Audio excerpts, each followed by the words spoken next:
Bien, pues si os parece empezamos este interesante debate sobre el ámbito de la privatización, sí o no.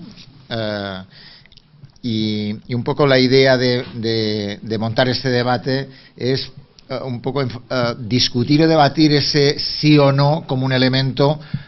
¿A qué decimos que sí, a qué decimos que no? ¿Por qué decimos que sí, por qué decimos que no? Incluso si tiene sentido decir a cosas que sí, a cosas que no, que también, ¿no? Y por tanto, para ese debate creo un debate que me gusta que se planteara en la Escuela CER, que Pepe planteara en el marco del Máster de Economía este debate. Pues tengo a mi derecha, no digo ideológicamente, pero a mi derecha a José Manuel Freire, amigo, profesor de esta casa, profesor de la Escuela Nacional de Sanidad, profesor colaborador de esta casa, ¿no? Y en este momento es diputado de la Asamblea de Madrid, ¿no? Y profe en la escuela. Y profe en esta escuela. No, y en la Escuela Nacional de Sanidad, sí, en la Escuela Nacional de Sanidad. Mi trabajo. Y en medio Pepe Martín, profesor de la Universidad de Granada, de esta casa, coordinador del Máster de Economía, del Europa Health, y más cosas, y pronto de otras cosas que no contaré hoy porque no toca. Y a la derecha esto es todo es un marco ideológico para empezar, Luis Carretero, buen amigo, mallorquín de adopción. Él me adoptó en Granada, yo lo adopté en Mallorca, y así intercambiamos. Él vive en Mallorca, yo vivo en Granada, la diferencia. Aunque ahora trabaja en Barcelona y fue persona de esta escuela durante muchos años, por tanto ha trabajado en esta escuela en otros hospitales. En este momento trabaja en DKV. Y su último cargo fue gerente en el Servicio Regional de Castilla-La Mancha, ¿no? En el SESCAM, ¿no? Bien, por tanto, lo primero que os plantearía es que, en una intervención no breve, es plantear eso, privatización sí o no, y un poco a partir de ahí entramos en el debate, ¿no? Es decir, privatización sí o no. Si os dijera Nenga, ¿quién quiere empezar? Si os digo, privatización sí o no, ¿cuál es vuestra respuesta? ¿Sí o no? Y ahí debatís, comentáis lo que os parezca en el matiz del sí o no, ¿vale? ¿Quién empieza? Luis, bueno. Venga, Luis. Este es para este. Fíjate que yo creo que la palabra privatización ya lleva un sesgo. Privatización ya... En el otro también. Perdona. ¿Ahora no? Sí. Que privatización ya lleva un sesgo. Privatización ya es una palabra que parece que significa hacer sanidad privada en el ámbito público. No se trata de eso. Yo, por ceñirme un poco a la pregunta, sí a la innovación en gestión, a la innovación que aporte mejoras en la gestión, que ayude a ser más eficiente, a generar más calidad y a tener servicios de salud cada vez mejor. ¿Y eso lo facilita privatizar servicios públicos? En algunos casos sí. ¿Privatizar es igual a innovar? No. La innovación es mucho más amplia que la privatización, pero sí que hay momentos o hay ámbitos en los que dar la gestión a una entidad privada con ánimo de lucro o sin ánimo de lucro puede suponer ventajas para el sistema de salud. En unos casos sí, en otros no. Y desde luego siempre hay que hacerlo con transparencia y con capacidad para evaluar esas experiencias. De alguna forma, de alguna forma lo que tienes a decir es que la innovación, es decir, se facilita la innovación privatizando alguna de los servicios o acciones que pueden hacerse a nivel público, o dicho de otra forma, ¿es difícil innovar desde lo público? Bueno, son preguntas que te llevan a una respuesta distinta. No, la innovación es mucho más amplia que las distintas formas de gestión que se puedan abordar en sanidad, pero sí que dentro de las posibilidades de innovar en gestión está el hacerlo con socios que te den una garantía suficiente y que te ayuden a generar organizaciones sanitarias más flexibles, con más capacidad de cambio y que permitan generar dinámicas que sean positivas para el sistema de salud. Y no te lo garantiza, o sea que no hay ninguna medida en gestión que te garantice el éxito, pero te puede ayudar si se hace bien.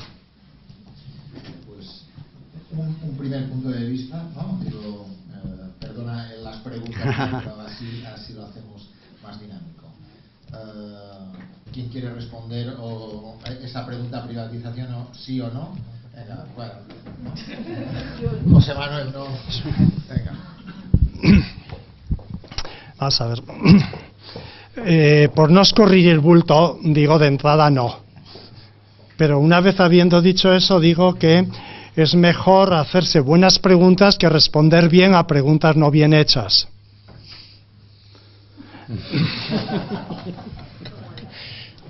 Y la pregunta privatización de sanidad sí o no, no es la pregunta correcta. La pregunta correcta aquí y ahora es cómo hacer que la sanidad pública funcione bien. Y la siguiente pregunta sería, ¿es la privatización, la gestión privada de la sanidad una respuesta positiva a eso? Entonces tenemos que entrar de nuevo a distinguir. En sanidad distinguimos, por ejemplo, aseguramiento y provisión. Y la respuesta es clarísima en relación al aseguramiento. En el aseguramiento, toda privatización es un disparate. Partiendo de una cosa que es previa, la sanidad está construida sobre valores que comparte la sociedad. Primero en lugar, valor de solidaridad, de igualdad y de equidad. Quiero recordar en relación con esto, por ejemplo, un país como Canadá, que no ha distinguido por ser de la extrema izquierda, el aseguramiento privado de las mismas prestaciones que el aseguramiento público está prohibido. En otras palabras, Luis Carretero no podía trabajar en lo que está trabajando en España, no podía trabajar en Canadá. No hay seguros privados en Canadá. Entonces, es un país que responde a un determinado conjunto de valores. La provisión en Canadá, por ejemplo, es privada en atención primaria y no pasa nada. Pero los hospitales con ánimo de lucro no existen en el país. Entonces, hay respuestas complejas a las preguntas. Pepe, como el tema de que las preguntas mal hechas, digo, iba por no, de todas formas. Las preguntas mal hechas sirven para provocar debates. Efectivamente. No, de todas formas, digo, en principio hay un elemento que plantea José Manuel y es que me parece un elemento importante y es distinguir aseguramiento y provisión y plantea una primera visión es disparate, ¿no? Que has dicho, ¿no? Cogiendo tal. Pero de todas formas de alguna forma también has planteado otro elemento, es el tema valores como elemento clave a la hora de plantear de qué hablamos cuando hablamos de privatizar o de privatizar en lo público o de sanidad privada, que en todo caso podría ser un elemento, ¿no? Por tanto, ¿de qué hablamos cuando hablamos de eso? Por tanto, Pepe, tú mismo, ¿privatización sí o no? Bueno, en primer lugar, niego la paternidad de la pregunta. Pero en fin, alguien, o sea, no, creo que no, pero bueno, ahí va. Da igual. La tengo yo. Yo creo que dejando al margen el tema del aseguramiento, en el que no voy a entrar, si aseguramiento público o privado, porque yo creo que este debate ahora mismo, el aspecto importante sí sería discutir lo de la privatización en la producción de servicios, es decir, en primaria, hospitales, servicios generales. Luego, si queréis, abordamos lo de aseguramiento, pero es que si no vamos a entrar en un debate y me parece más interesante el debate porque lo que ha pasado en Madrid con la marea blanca no era un problema de aseguramiento a priori, era un problema de provisión, privatizar la provisión. Aunque podemos reinterpretar como un seguro, que es lo que estará esperando José Manuel para decirme, tipo modelo Alcira. Ya lo sé. Pero yo creo que aquí la discusión sería el tema de la provisión. Entonces me gustaría dar alguna novedad. Y la novedad es la siguiente. Sé que es políticamente incorrecta. Uno, tanto España como el resto del mundo vive en un sistema económico de mercado capitalista. Dos, esto quiere decir que el motor del crecimiento económico y del funcionamiento de la economía son empresas privadas cuyos accionistas y empresarios meten el dinero no porque la gente esté contenta, sino para ganar dinero. Es la razón por la que se crean seguros privados. Sanitas, Asisas, DKV, es la razón por la que Pascual monta hospitales privados, no para atender a la población de Cádiz, sino para ganar dinero.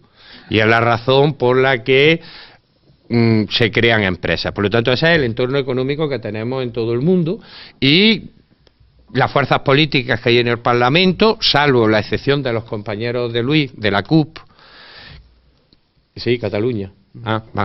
Entonces, el resto están de acuerdo con un sistema de economía de mercado. Lo que estamos ahora discutiendo es en qué grado la privatización puede mejorar o no mejorar la eficiencia en el ámbito sanitario, no discutir un nuevo modelo de sociedad.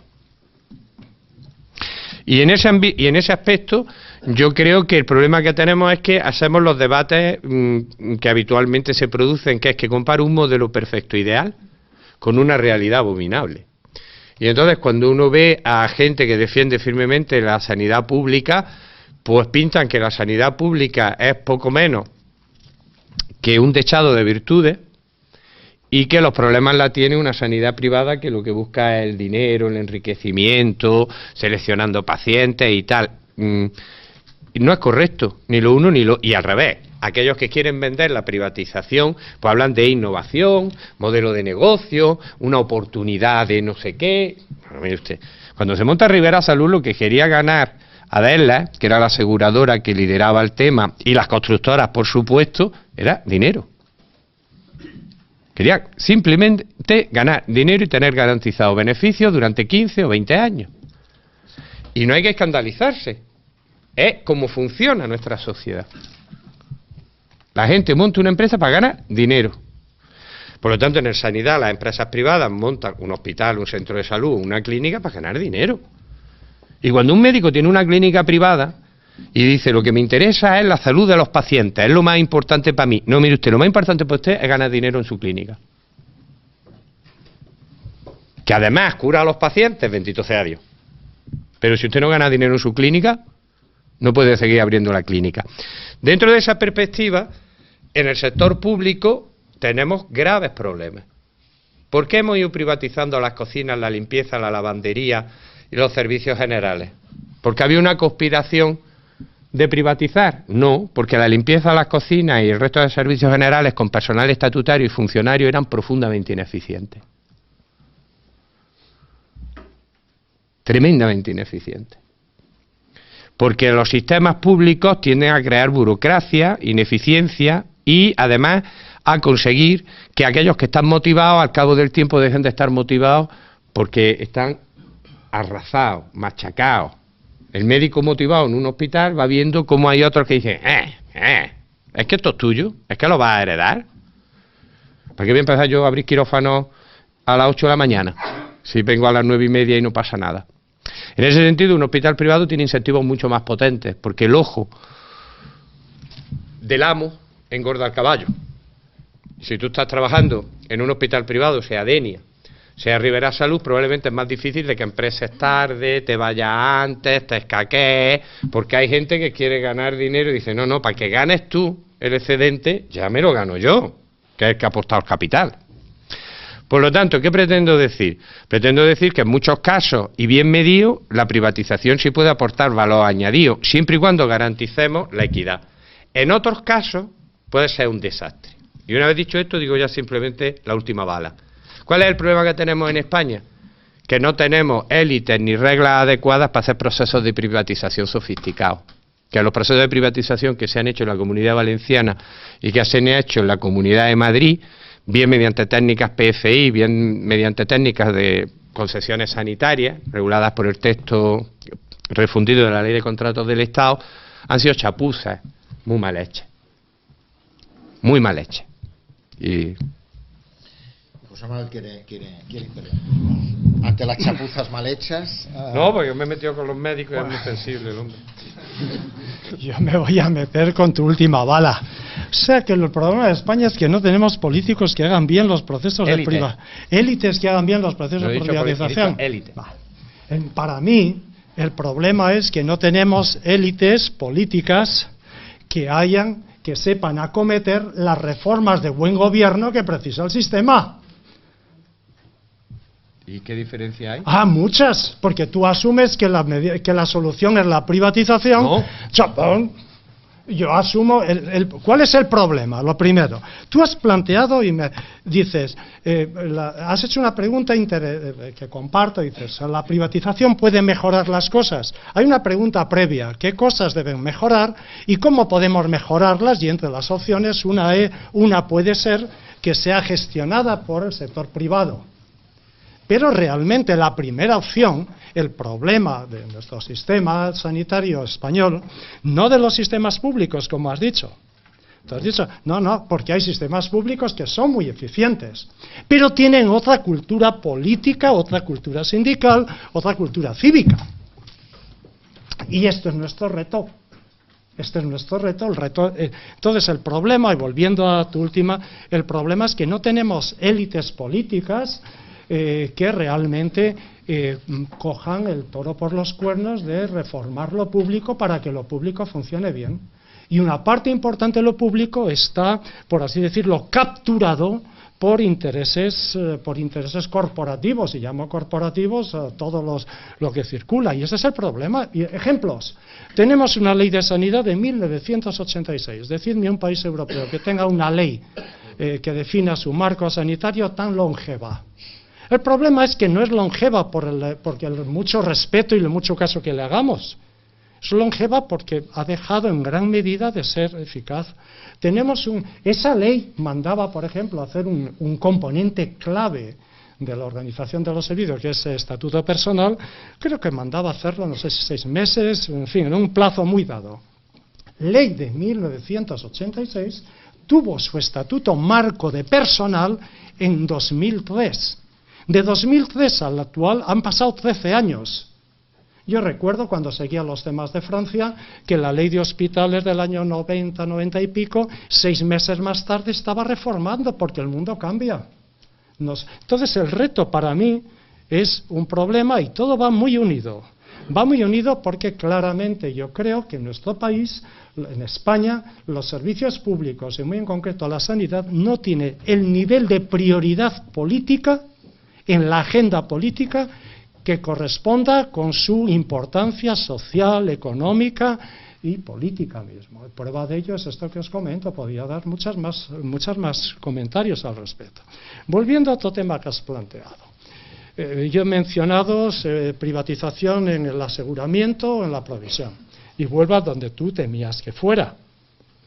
Esta mañana, en la sesión que hemos tenido en el máster, creo que he dejado claro la famosa prueba del pato, que el tipo de privatización que quería hacer el gobierno de Madrid y que ha hecho el gobierno de Valencia con el modelo Alcira es privatización del aseguramiento. Vamos, es cuando tú pagas a un sector es una subcontratación privada de un componente del aseguramiento. Esto no existe en ningún lugar del mundo. O sea, que no es marginal. Presentado socapa de eficiencia en la gestión. He comentado cómo estos hospitales nuevos que se crean con estas fórmulas de Alcira, sea la Alcira valenciana o sea la Alcira cañí madrileño, son fórmulas tipo caballo de Troya, donde a la población se le vende un hospital cercano, pero realmente lo que se contrata, lo que se licita en los pliegos es la atención especializada de la población que tiene ese hospital como referencia. En fin. Por tanto, dicho de alguna forma, digo, has dicho, por alegación. Digo, porque has dicho subcontratación privada del aseguramiento, ¿no? Claro. Es decir, que por tanto yo creo que es un elemento, digo, para el debate. Y otro tema que vuelves a sacar, José Manuel, y es el tema de los valores. Digo, de alguna forma, cuando hablas de la Ley General de Sanidad, tal, lo que vas a llevar es decir, si no se toma en serio que la sanidad es un elemento importante y se pone como uno de los ejes del sistema, probablemente entramos en eficiencia e innovación como claves para privatizar, entre comillas. Digo, muy rápido. No, es que después te toca a ti porque como yo voy a coincidir, el orden es adecuado. ¿Coincidir conmigo? No, es que yo pido perdón porque me he debido explicar muy mal. o sea, estoy absolutamente de acuerdo, sin que... Doble ración.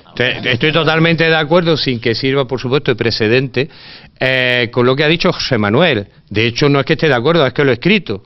Y lo tenéis en el artículo que va a salir publicado. Y entonces, como lo he escrito, y lo he escrito hace 2 meses o 3, no 5, lo que pasa es que tardan mucho las editoriales, no me voy a llevar la contra.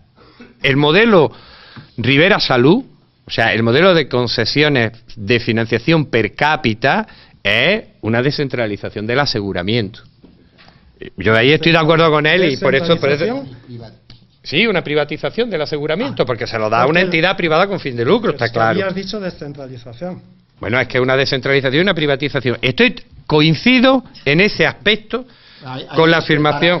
Por eso, pero por eso tenía yo que... Pero por eso... Esto es que...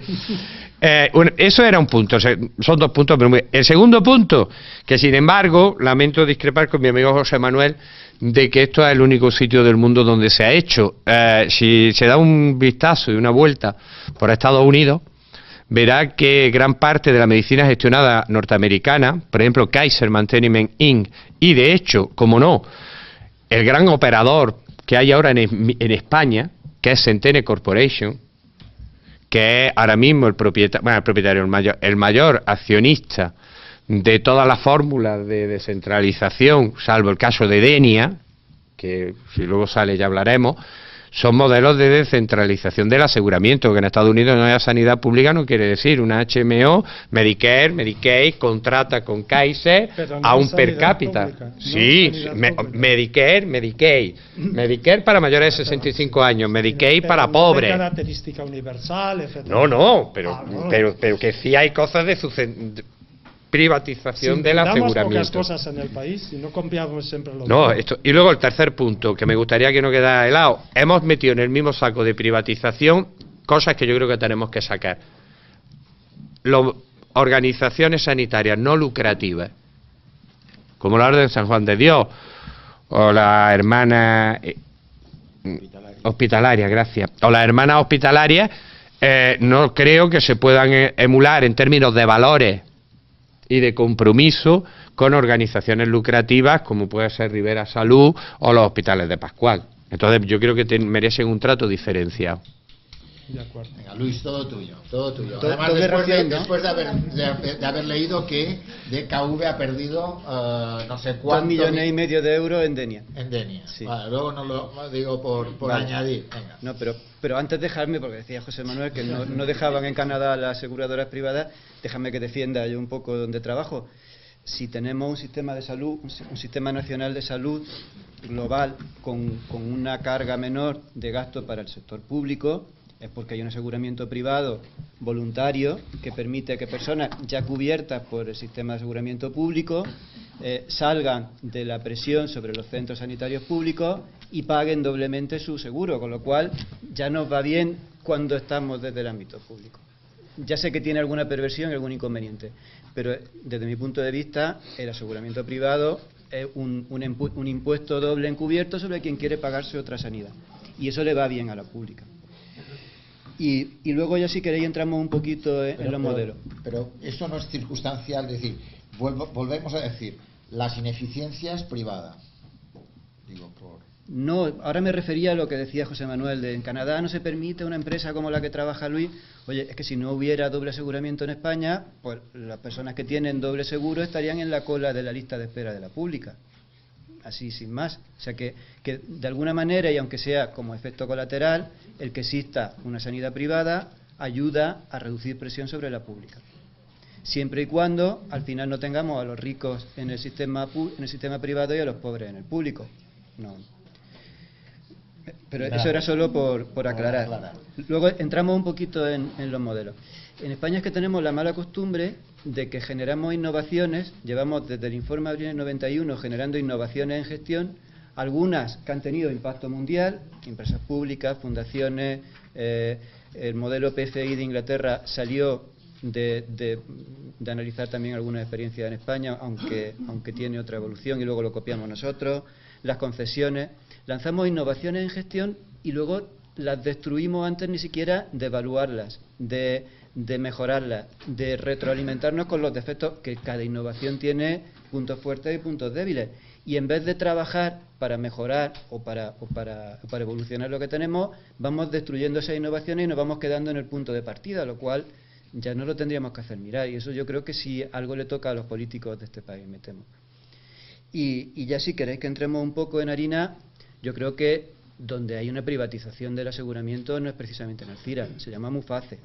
Ahí sí que tenemos un aseguramiento en el cual la persona que está afiliada a Muface elige entre el aseguramiento en una compañía privada o público. En el caso de Alcira, lo que hay es un sistema de pago per cápita. Y yo estoy de acuerdo, y comparto con vosotros, que la cápita de Alcira sea global es un mal diseño del sistema de pago.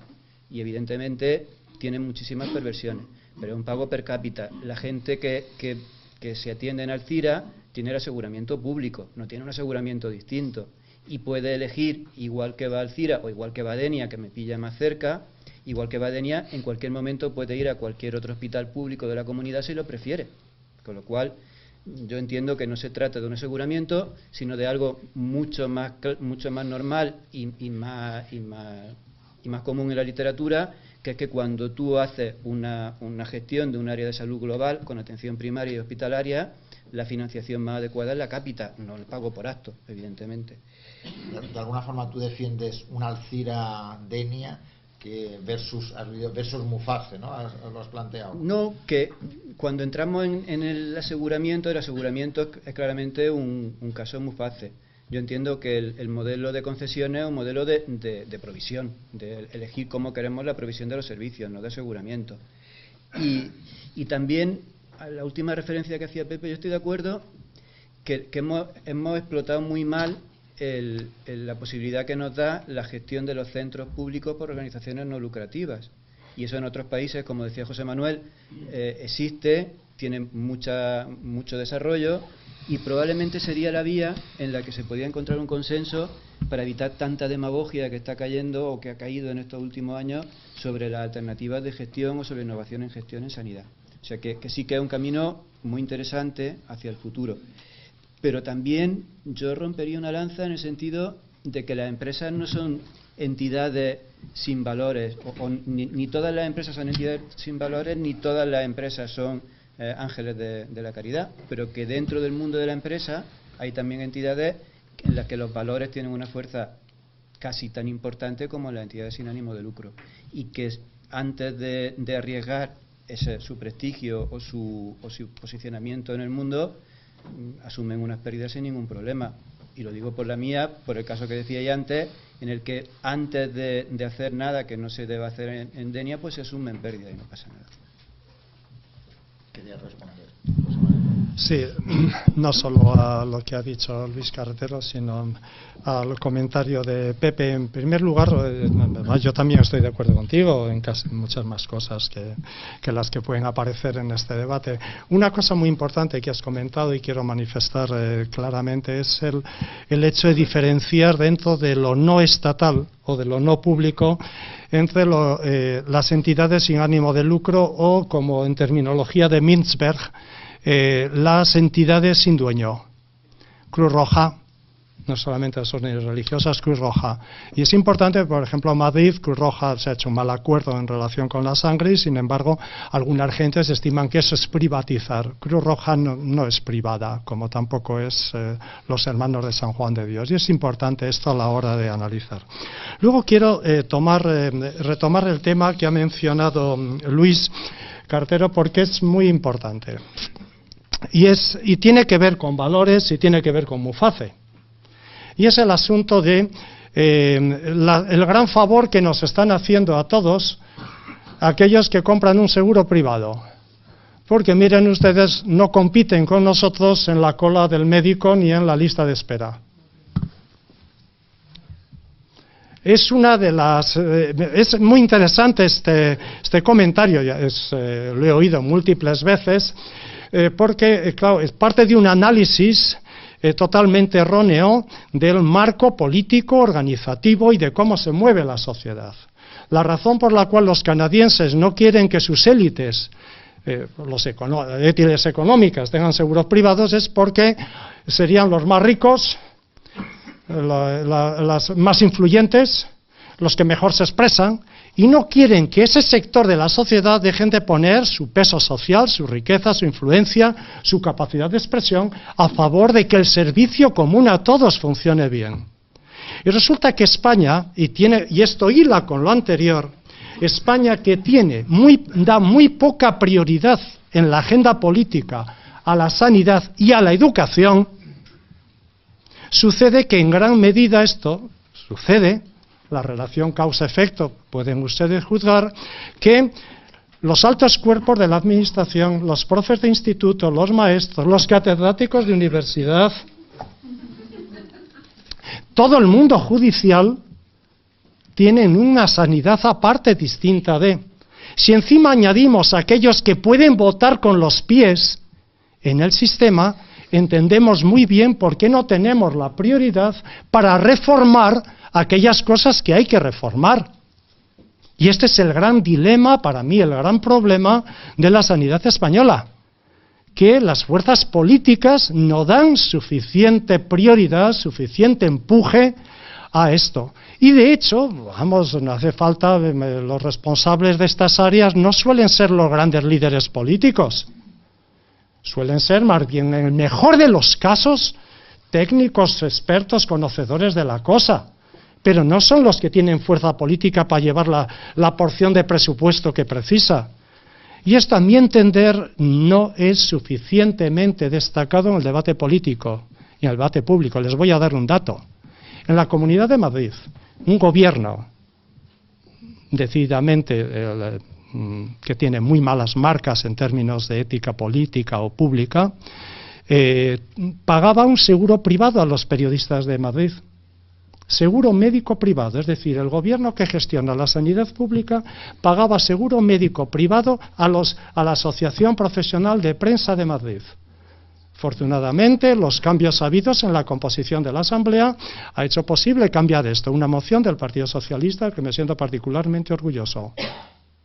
Pero esto es, ojo, por esto va de valores, querido Giancarlo, esto va de valores, de qué tipo de sociedad queremos en educación y en sanidad, y de dónde sacar los ánimos, los arrestos políticos para cambiar lo que hay que cambiar en regulación de personal, singularizar el problema de los contratos, de la ley de contratos al sector sanitario. No se puede aplicar al sector sanitario la misma ley de contratos que sirve para comprar muebles o que sirve para hacer autopistas. Esta mañana he explicado en clase cómo unos ciudadanos de Madrid que recurrieron los pliegos fueron y a los que inicialmente los tribunales dieron la razón, fueron posteriormente revocada esa decisión porque no tenían, comillas legales, legitimidad activa. O sea, los ciudadanos que viven en las áreas cuyos servicios sanitarios van a ser privatizados no pueden alegar nada en relación al contrato que figuraba en los pliegos. Todas estas cosas tienen que ver con el contexto político y con el que estamos. Y decididamente, volviendo al tema de lo bien el gran favor que nos hacen los que se aseguran privadamente, sencillamente ninguna organización, y esto es clave, ninguna organización desea que los más informados, los más educados, los más exigentes, los que pueden hacer que la calidad de sus servicios sea más alta, se vayan con la competencia. Es un inmenso error. El objetivo de todo gestor público es que sus servicios públicos sean utilizados por todo el espectro social. Un servicio para pobres es un pobre servicio, es beneficencia. Por eso la batalla por la equidad, por los valores, tiene que ver con el buen gobierno y tiene que ver con hacer que lo público funcione. Algunas cosas a lo mejor funcionarán si se gestionan privadamente. De hecho, los insumos, por ejemplo, está claro, no fabricamos anticuerpos ni tampoco medicamentos. Tampoco hacemos aparatos de rayos X. Puede ser también la limpieza, el mantenimiento, o el sector público lo puede organizar de otra forma. En Reino Unido las ambulancias dependen de la NHS británico, son públicos. Pero es que no tenemos las normas de personal que tenemos en España. No tenemos una situación como se da en España, donde personal sanitario no es personal del centro, es personal del sistema. O sea, a la hora, si queremos ser suecos en lo que significa servicios públicos que funcionen bien, tenemos que adoptar también otros valores y otras cosas. Pero, en fin, no quiero alargarme más. De todas formas, yo creo que refuerza la idea de valores, marcas una diferencia con la historia de la transversalidad de la población, que estén todos en la historia, ¿no? Y esa historia de que haya una sanidad para ricos y que sea privada, ¿no? Como con ese elemento que Luis también había matizado, pero ahí hay una diferencia importante. Y también me gustaría, seguramente hay algún elemento que queráis debatir, que entremos, cuando has hablado de que se puede, de que algunas cosas podemos no hacerlas desde lo público, podríamos hablar de los PFPI, ¿no? Luis, que ha estado en un proyecto gestionando un hospital en la cual se construyó bajo esa fórmula, lo que ha pasado en Inglaterra, ¿no? Alrededor de eso, que creo que también es necesario un debate al respecto. Pepe, Luis, Pepe, lo que queráis. ¿Sí que? No.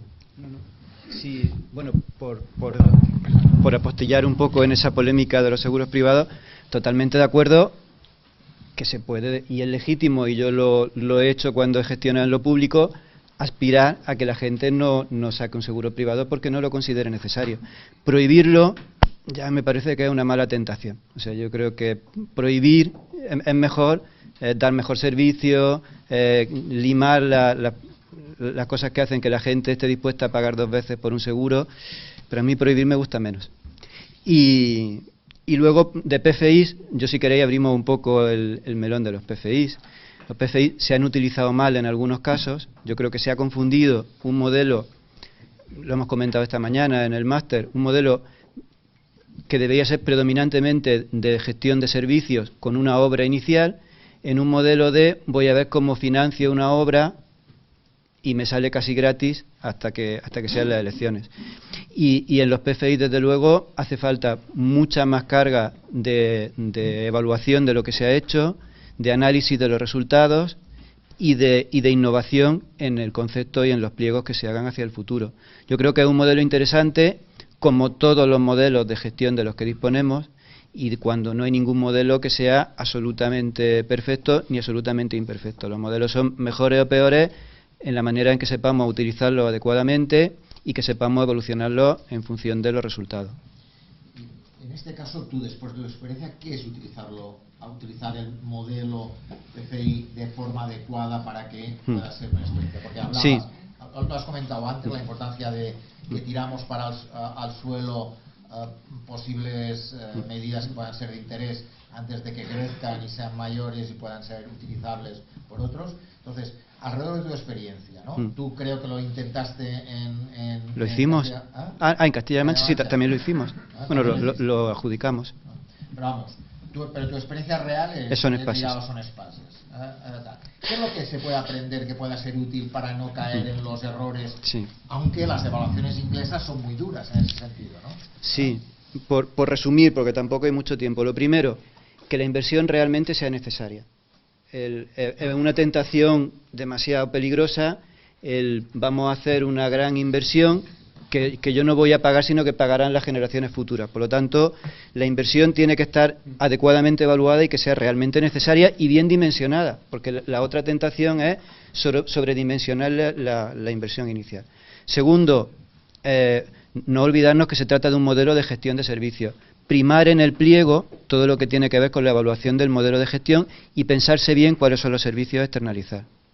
Pueden ser uno u otros, dependiendo de la situación, del modelo, etcétera, pero hay que pensárselo muy bien y diseñar un buen modelo de control de la gestión de los servicios, fundamental también. Y en tercer lugar, tiene que haber un mercado de proveedores lo suficientemente con empresas, lo suficientemente seria y con vocación de prestación de servicio a largo plazo, que se consolide. No puede ser, o no es sano, que el mercado de PFI solo sean constructoras para conseguir una obra. El mercado de PFI madurará cuando sean empresas de servicios que contraten una constructora. Por sintetizar un poquito. Hay muchas más cosas. Pero... ¿Tú volverías a hacerlo? Digo, porque lo empezaste Son espacios sin duda, Toledo también. A lo mejor Ibiza me lo pensaría de otra manera. Por el cuestionamiento de la inversión inicial, por el hecho de que hay que tener claro que hace falta una inversión de ese tamaño y de ese volumen y no caer en la tentación de que ya que tengo un modelo de financiación que me lo permite, hacer una inversión probablemente muy grande.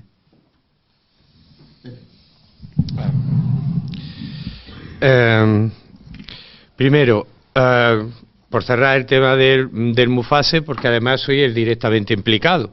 Creo que de los cuatro el único que tiene Mufase soy yo. Yo gestiono Mufase. ¿Pero tienes Mufase también? No. Ah. Coincido totalmente, otra vez, estoy empezando a preocuparme, con José Manuel. El Mufase es un privilegio que tenemos los funcionarios. Un privilegio que no se justifica por ningún mecanismo. Segundo, además es un privilegio porque cualquier funcionario o cualquier hijo o hija de funcionario tiene la posibilidad, si no le va bien la clínica privada, el darse un saltito al Virgen de las Nieves o al Virgen del Rocío y recibir atención completa. Es decir, es un privilegio porque te permite jugar a todas las barajas. Yo no elijo, bueno, perdón, yo siempre elijo pública, pero la mayoría de mis colegas eligen privada, eligen alguna aseguradora de las que hay. ¿Por qué? Porque saben que cuando luego hay algún problema en el embarazo de su hija en el hospital privado, pues rápidamente la montan en la ambulancia y va al Virgen de las Nieves. O perdón, al Virgen de las Nieves o a cualquier hospital. Por lo tanto, estoy absolutamente de acuerdo en que es un privilegio. Dos, el problema es quién le pone el cascabel al gato. ¿Quién le dice a las élites de la administración, profesores, universitarios, jueces, oficiales del ejército, abogados del Estado, que van a ser como el resto de los ciudadanos? ¿Qué partido político lo hace? Con lo cual, creo plantear el debate. Y tres, a mí sí me parece muy importante hacerlo. De hecho, yo he escrito y he sido muy criticado porque creo que es un privilegio. A mí sí me parece muy importante hacerlo por muchos motivos, pero uno, el que ha comentado también José Manuel. Si en los hospitales públicos y en los centros de salud, la clase médica, que se considera la más inteligente del mundo, yo he tenido la suerte de trabajar... sin razón. No sin razón. Yo he tenido la suerte de trabajar en las dos organizaciones donde viven las personas más inteligentes del mundo. Los hospitales, cuando entré a trabajar en los hospitales, vi que los médicos eran otro nivel. Y luego cuando me incorporé a la universidad, en donde me he dado cuenta de que los profesores estamos a otro nivel. Y por supuesto miramos a los médicos del centro de salud y nos decimos, ¿cómo es posible que un médico de familia pueda ganar lo que gana un profesor de universidad? Y mis compañeros me dicen, ¿cómo es posible?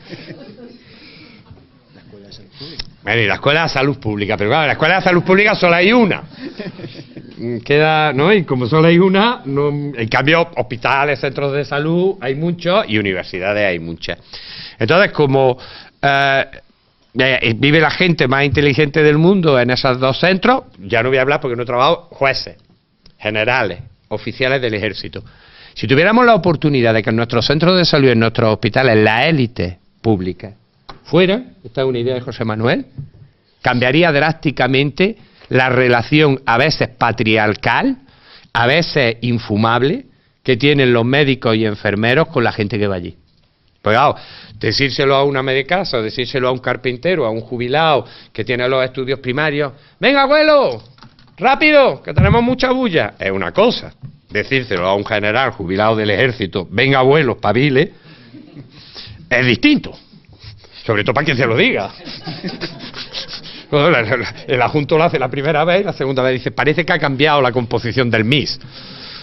Por lo tanto, ese tema. En relación a los PFI, yo creo que nuevamente el debate privado-público se polariza de una forma fundamental. Vamos a ver, el PFI no es malo per se.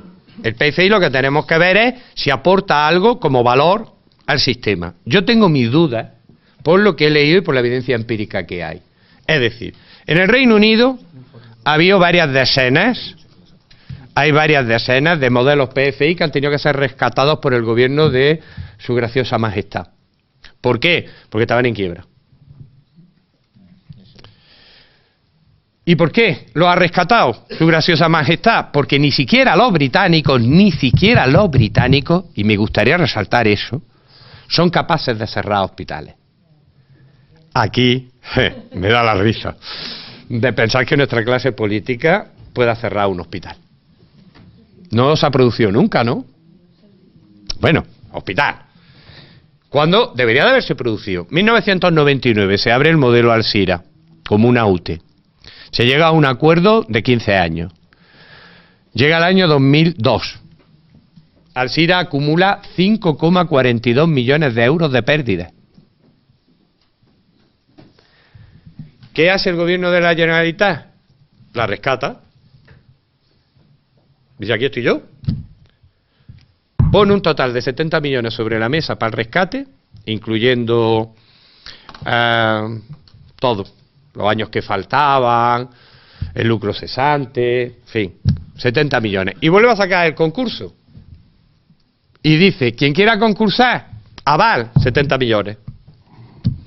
Con lo cual, claro, ¿quién concursó? Los de antes, metiendo primaria y subiendo el per cápita. Esto es lo que deslegitima un modelo, porque ¿cuál es la transferencia de riesgo? Cero. A mí lo que me preocupa de los PFI, y lo he visto en Inglaterra, es que sea un modelo en el que si las cosas van bien, el beneficio se privatiza. Y si las cosas van mal, hacemos lo que hemos hecho toda la vida en España, pero que hasta los ingleses lo hacen. Los ingleses no han dejado caer a los clínicos y a los hospitales de docencia. El gobierno conservador de Cameron ha metido cientos de millones de libras. Y digo lo de los ingleses porque lo de los ingleses, estas cosas de la gestión pública son mucho más serios que nosotros, por muchos motivos. Ni ellos han cerrado. Entonces nosotros cuando vayan mal, si van, por ejemplo, dicen los malos rumores, no sé si Luis tendrá más información, que el Hospital del Tajo está cercano a la suspensión de pago. El Hospital del Tajo es un PFI con una empresa pública. No sé si sabe algo José Manuel de eso. Todo. Bueno, entonces, problema que yo veo a los modelos PFI, que es muy difícil transferir riesgos. Segundo problema, que es muy difícil modificar las condiciones contractuales. Y si yo tengo un matrimonio de 30 años, cualquier cosa que yo quiera cambiar me supone poner más dinero. ¿Esto quiere decir que yo esté en contra de que algunos sectores, muchas cosas o algunas cosas pueda realizar el sector privado lucrativo y no lucrativo? No, en absoluto. Siempre y cuando generemos un mecanismo contractual en el cual el beneficiado sea el sector público. Por lo tanto, ¿en qué tendríamos que pivotar? En tener una administración pública potente, con reguladores potentes. Porque muchas veces gastamos kilos en discusión sobre si las cocinas tienen que ser públicas o privadas, porque lo público es mucho mejor y lo privado, pobrecito. Y no nos focalizamos en aspectos que me parecen mucho más importantes, tanto para lo público como para lo privado. Y voy a poner encima de la mesa uno. ¿Cuándo vamos a crear una profesionalización de Pirineo a Cádiz de los cargos directivos de los centros sanitarios, de tal manera que a las élites políticas, como mi amigo José Manuel, no puedan nombrarlo y cesarlo en el mismo instante simplemente porque no les gusta el look que tiene? Yo creo que eso es un tema a lo mejor de más calado que plantearnos si las cocinas tienen que ser privadas o públicas, que en general están siendo privadas. ¿Y por qué están siendo privadas? ¿Por qué se han privatizado todos los servicios generales en este país? Pues porque la gestión pública era desastrosa por el papel corporativo de los sindicatos. En muchos casos. Yo he trabajado en un hospital público y muchos habréis trabajado grandes, con unas tasas de absentismo en cocina y en limpieza que no voy a mencionarlas porque me da vergüenza.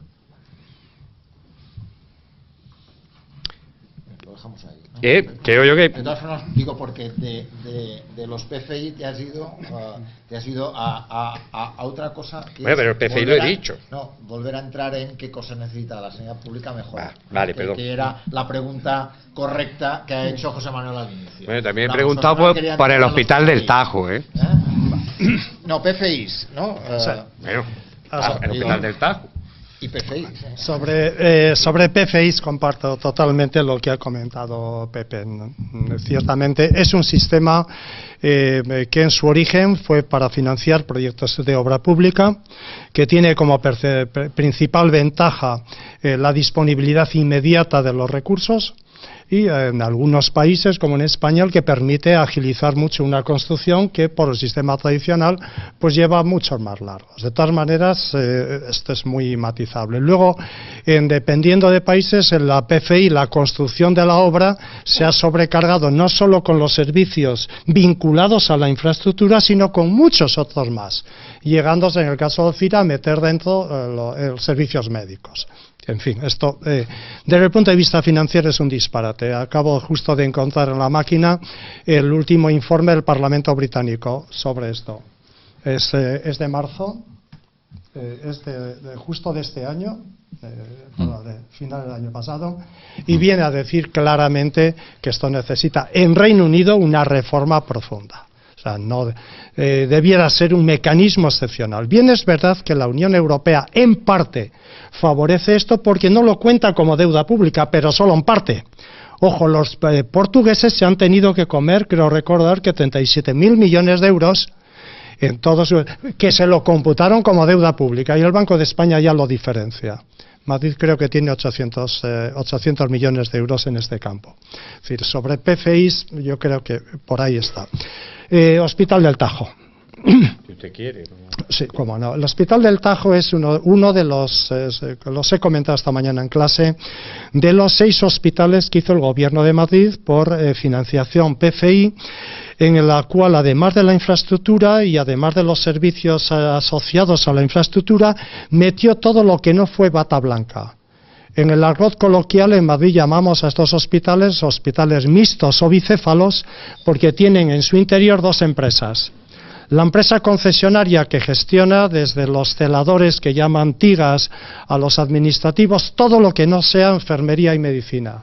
Y luego la empresa hospitalaria pública, que es empresa pública.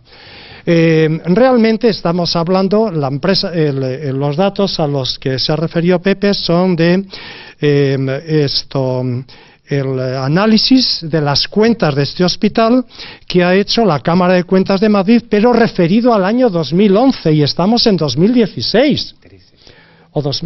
13, sí, 13, sí, tiene razón. 13, por hace 4 años de retraso. Los datos, lo que se limita a este análisis es a comparar los ratios financieros. Y en este sentido, en la medida en la que el único, entre comillas, accionista es el Gobierno de Madrid, lo que traduce no estamos hablando de una empresa que está en el mercado, y que estamos hablando sencillamente de algo crónico, que es la infrafinanciación y el hecho de que no se cumplen los procedimientos en términos, por ejemplo, de auditorías, de dotación de márgenes y demás. Esto es sencillamente.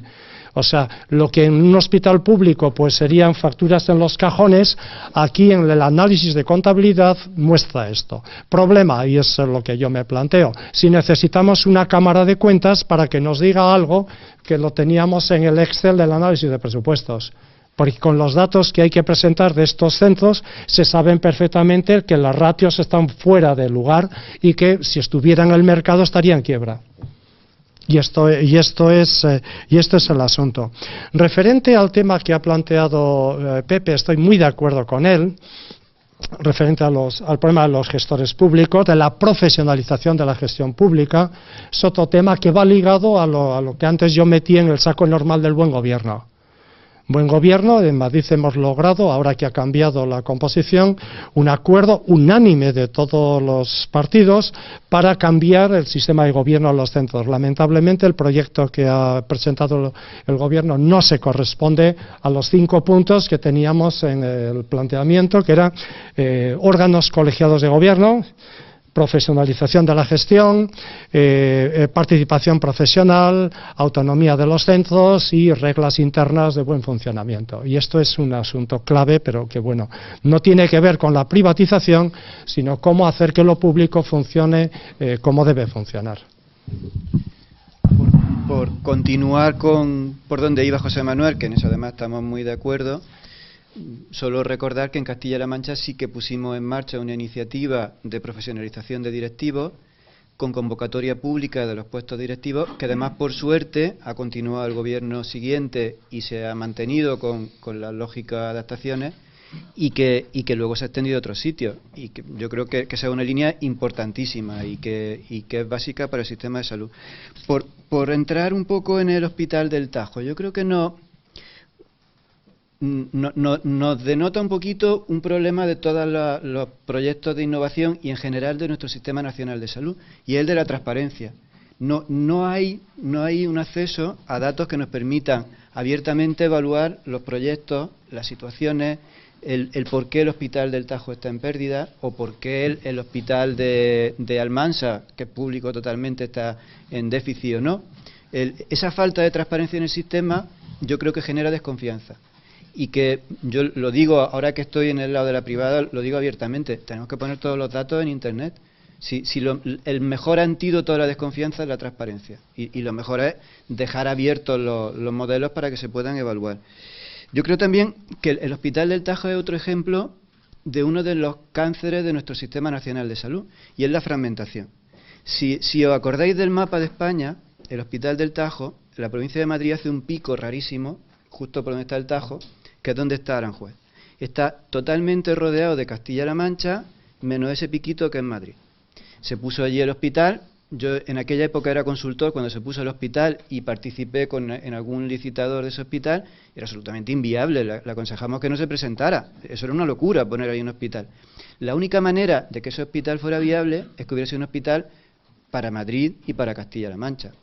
Resulta que hay una población importantísima alrededor de Castilla-La Mancha que es totalmente tributaria de ese hospital, pero por desgracia tenemos un país en el que dos comunidades se pongan de acuerdo para que un hospital que tiene una función importante atienda a las dos comunidades. Es complicado.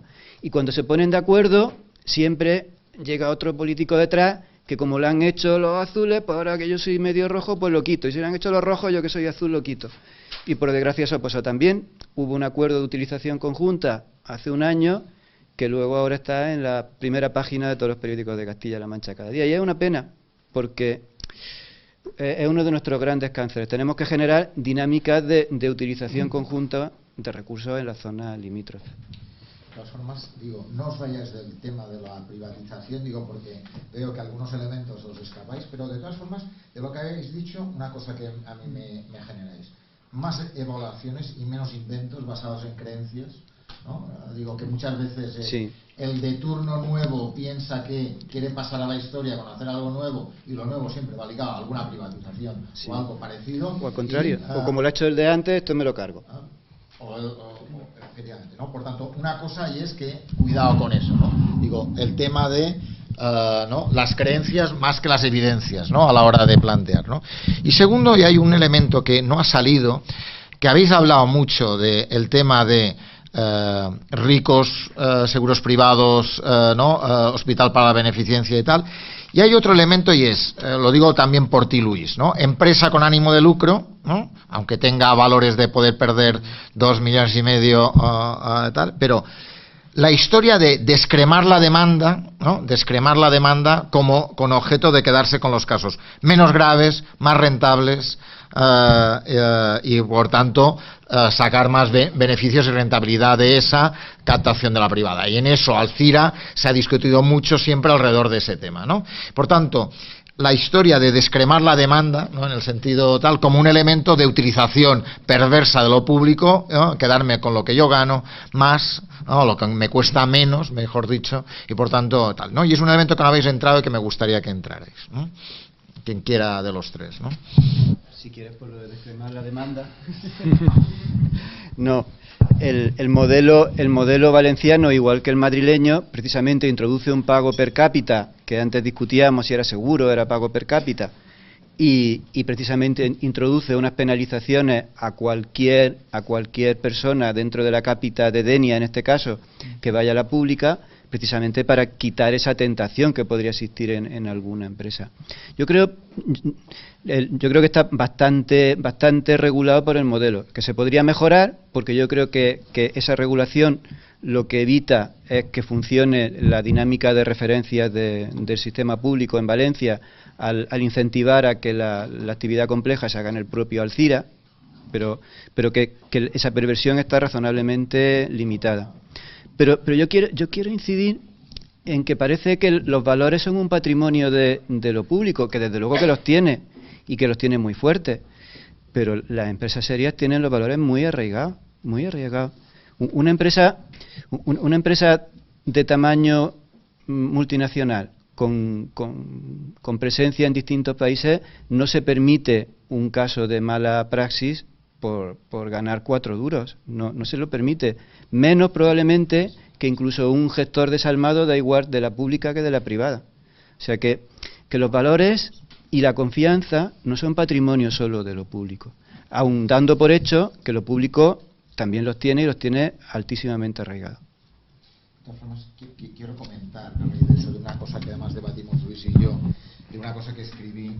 Decía que un artículo de una revisión sistemática de estudios sobre el tema de la privatización decía que lo privado incumple más habitualmente los estándares médicos de buena práctica y tiene peores resultados clínicos. Lo digo no tan solo por las prácticas de gestión, sino también alrededor de los resultados en ese sentido, ¿no? ¿Algún artículo de revisión hay sobre ello? Bueno, esto está muy descrito en el New England y Estados Unidos de hace muchos años, ¿eh? Tengo la cita aquí. Sí, lo que pasa es que lo discutimos porque, claro, cuando lo vi, que estaba yo en pleno proceso en Castilla-La Mancha, entré en el artículo y vi lo que revisaba. No tenía nada que ver con lo que estamos discutiendo. Experiencia de la privatización de consulta de matrona en Uganda. Era de ese tipo algunos de los artículos que se evaluaban. Evidentemente, evaluaba experiencia de privatización, pero no tiene absolutamente nada que ver con lo que comentamos. Por eso lo criticaba.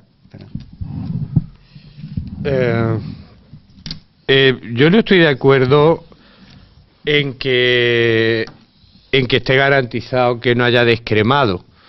¿Por qué? Porque si una empresa es lucrativa, tiene fuertes incentivos para descremar en sanidad. Sea una aseguradora privada, sea un hospital privado. Descremar es un mecanismo más efectivo para reducir costes. ¿Qué hace una política de incentivos para los médicos? Simplemente es más fácil, es más efectivo, tiene menos costes de transacción. Entonces, si yo soy una empresa privada, tenderé, si puedo, a descremar, porque tampoco además es que esto parece, dice descremar como si fuera, no, mire usted, descremar es simplemente que, oiga, usted sí, porque es guapo, estupendo y maravilloso, pero yo no, porque tengo muchos achaques, estoy muy mayorcito, tal. Por lo que quiere decir que no es que estamos diciendo que no, sino no lo quiero, váyase a otro servicio. De hecho, yo creo que el descremado es una práctica que también se hace en el sector público, en los hospitales públicos.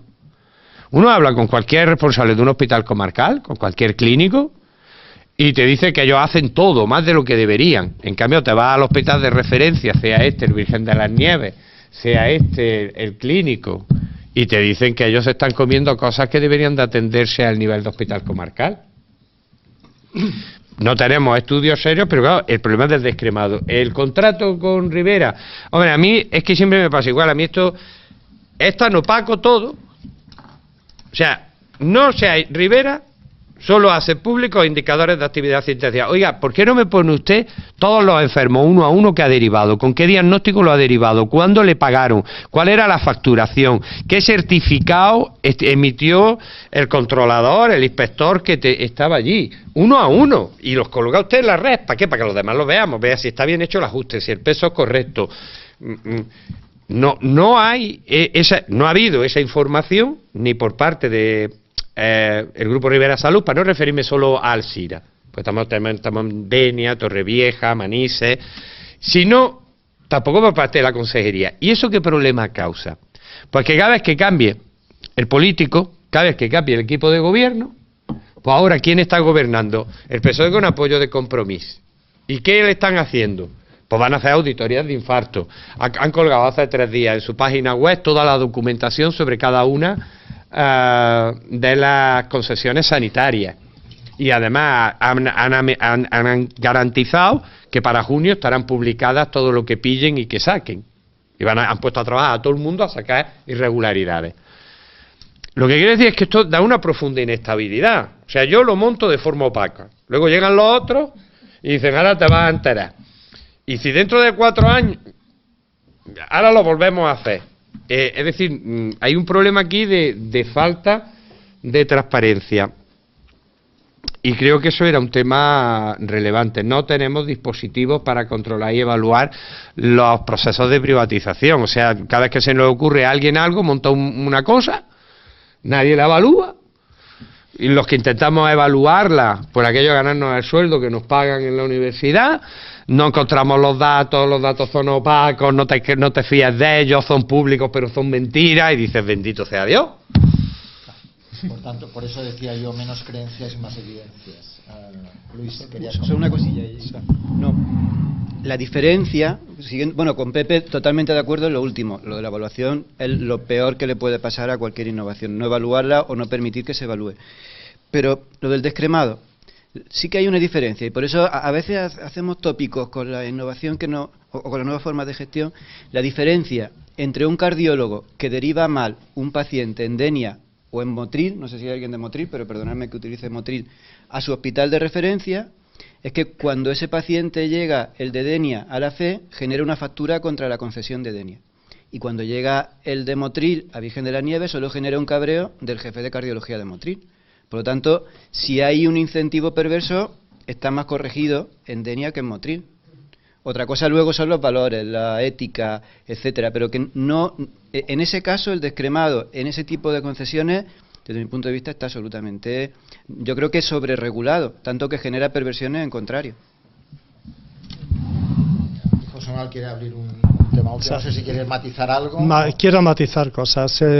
Por supuesto hay un descremado, me refiero al sector privado, y no me refiero ahora únicamente a las concesiones. Decididamente el sector privado está especializado en procedimientos de baja complejidad. Pero luego en las concesiones hay un problema. Las concesiones son islas dentro de lo público, aunque en Valencia ocupan atienden al 20% de la población. Importante. ¿Cuál es el problema ahí? El problema es que se trata de una competencia asimétrica. Estas islas privadas tienen incentivos económicos poderosos para hacer marketing de sus servicios a los de fuera. Y como consecuencia de ello, pues la población que nace en sus hospitales es mayor porque el parto es lucrativo. Porque cada paciente que viene con el dinero en la mochila. Mientras que el sector público no. Sector público, el hospital no, sí el sector público en conjunto, pero el hospital público donde va un paciente de zona capitada concesionada no recibe ningún extra por esta atención. Y esto es importante a tener en cuenta. De tal manera, en el debate público-privado, lo importante, para mí es mucho más importante, el descreme de ciudadanos y de pacientes por nivel socioeconómico y nivel educativo hacia el sector privado que el descreme por complejidad patológica. Antes comentábamos en la comida que en las mutualidades públicas, MUFACE, de judicial y demás, el 66% de estas personas tienen título superior. En la Generalidad de España únicamente el 19%. Importante, este es el descreme que nos debiera preocupar como ciudadanos. Pero quiero tocar otro asunto que es más gordo y que no ha sido tocado en el debate público-privado, sobre todo en relación con las concesiones de atención sanitaria a poblaciones determinadas, los que llamamos modelo Alcira. Y se trata del conflicto de interés, y esto Luis te interroga directamente, conflicto de interés de una prohibición que no sé qué hacemos en el país, que no la ponemos, yo en un momento dado la tuve en cartera, la voy a tener que reactivar, la prohibición de que las compañías de seguros sean concesionarias de estas concesiones. No sé si me he expresado bien. ¿Por qué argumento? por un argumento de conflicto de interés evidente. Uno no puede ser asegurador a los dos lados de la barrera, en el corralito hospitalario que gestiono privadamente y en el conjunto del sector público. No hay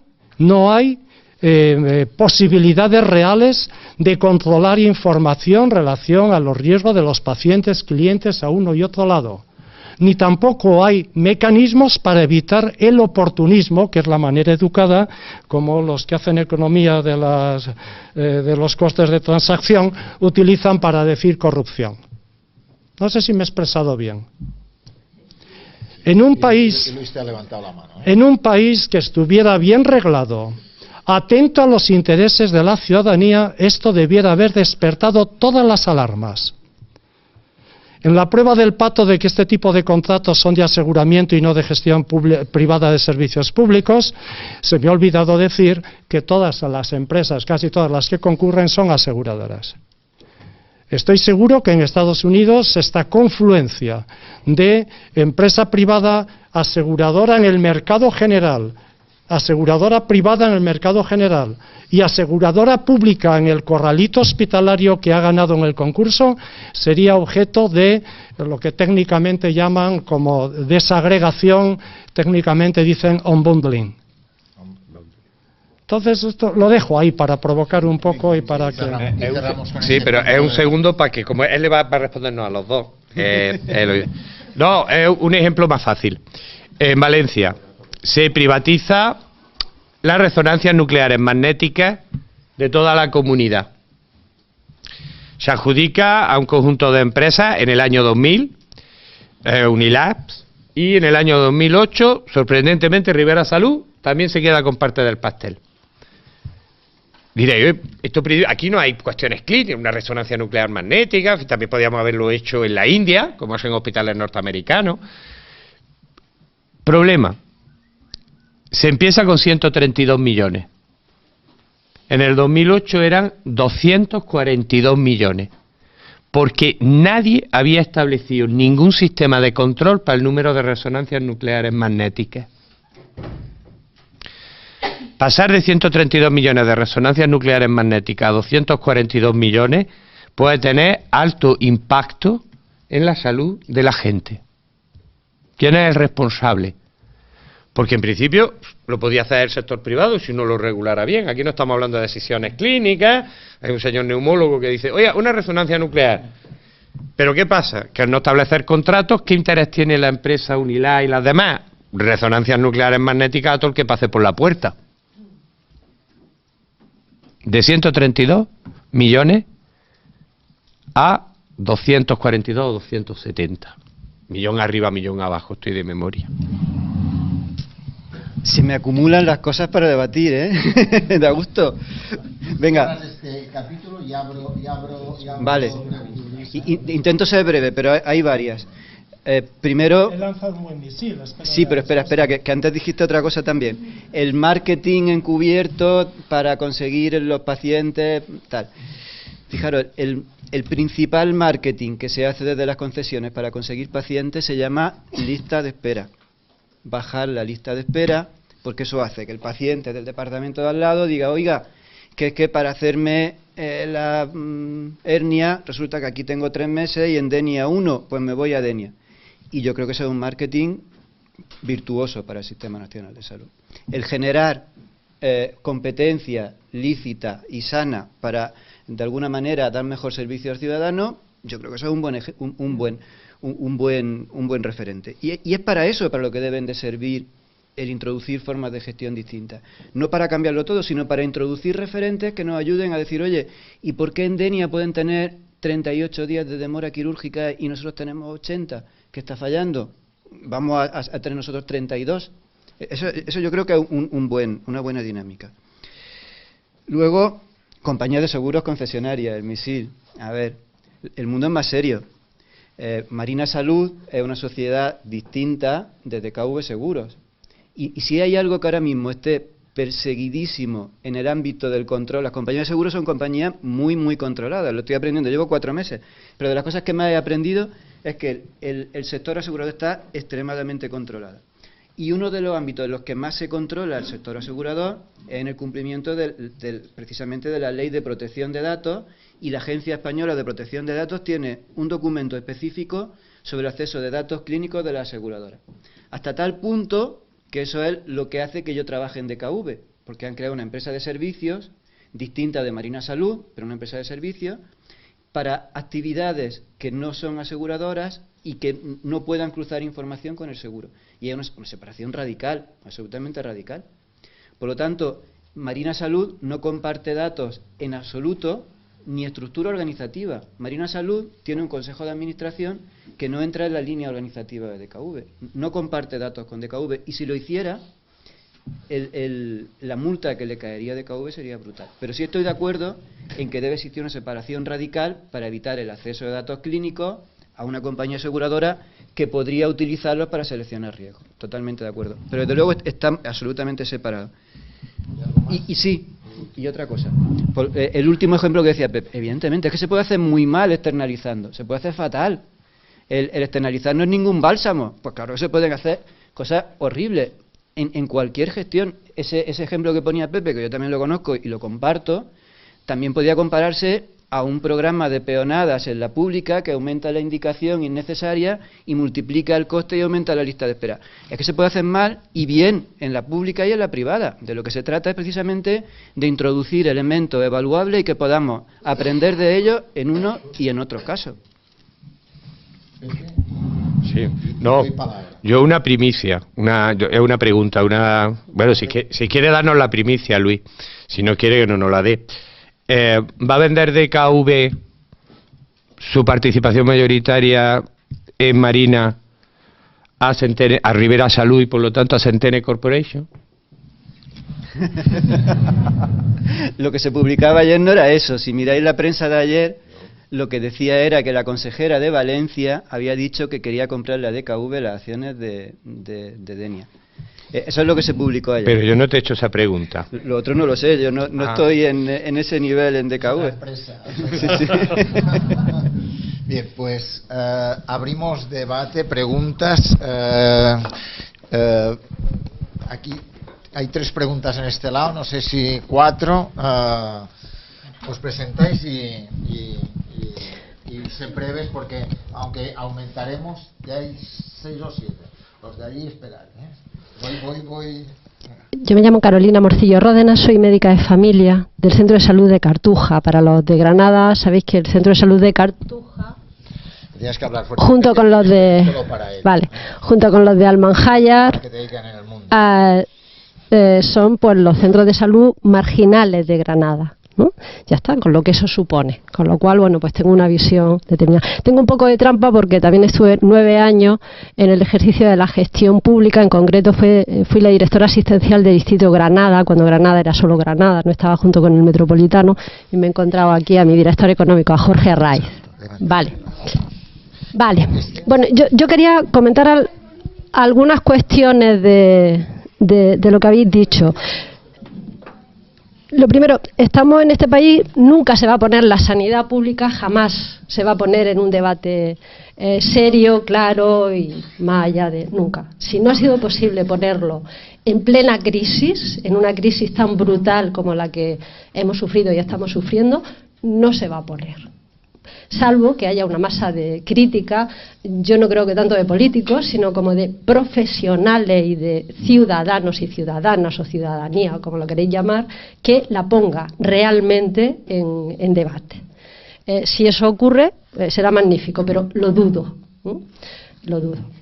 Es una trampa absoluta que hoy en día sigamos en el 2016 arrastrando un sistema funcionarial público de la época del franquismo. Es decir, llamar élites a médicos, abogados, maestros, jueces, etcétera. Bueno, pues ya está, pues esto es la élite de este país.